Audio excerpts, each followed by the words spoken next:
नमस्कार मंडळी, आज मी तुमच्यासाठी घेऊन आलेली आहे कुरकुरीत अशी भेंडी फ्राय.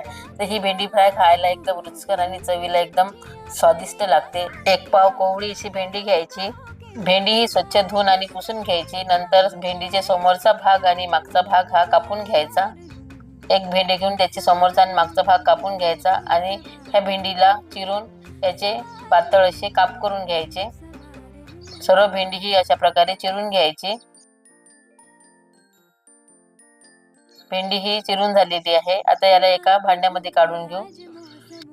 आता यावरती काही मसाले टाकू. सुरुवातीला यावरती मीठ टाकू, नंतर लाल तिखट, हळद, गरम मसाला, धनेपूड, जिरेपूड, चाट मसाला आणि थोडं बेसन घेऊ आणि वरतून निंबू पिळू आणि थोडं तेल घेऊ. आता याला मिक्स करून घ्यायचं आणि हे सर्व भेंडी मसाल्यामध्ये मिक्स झालेली आहे. आता इकडे कढईमध्ये गरम तेल करायला ठेवलेलं होतं. आता यामध्ये गरम तेलामध्ये भेंडी टाकायची आणि याला तळून घ्यायचं. भेंडी तळत असताना तेल हे कडकडीत गरम करून घ्यायचं आणि यावरती भेंडी टाकून याला छान असं तळून घ्यायचं.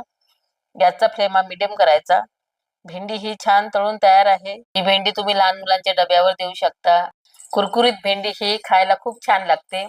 तुम्हाला ही भेंडी कशी वाटली ते मला कमेंट करून सांगा आणि व्हिडिओ आवडल्यास लाईक, शेअर आणि सबस्क्राईब नक्की करा.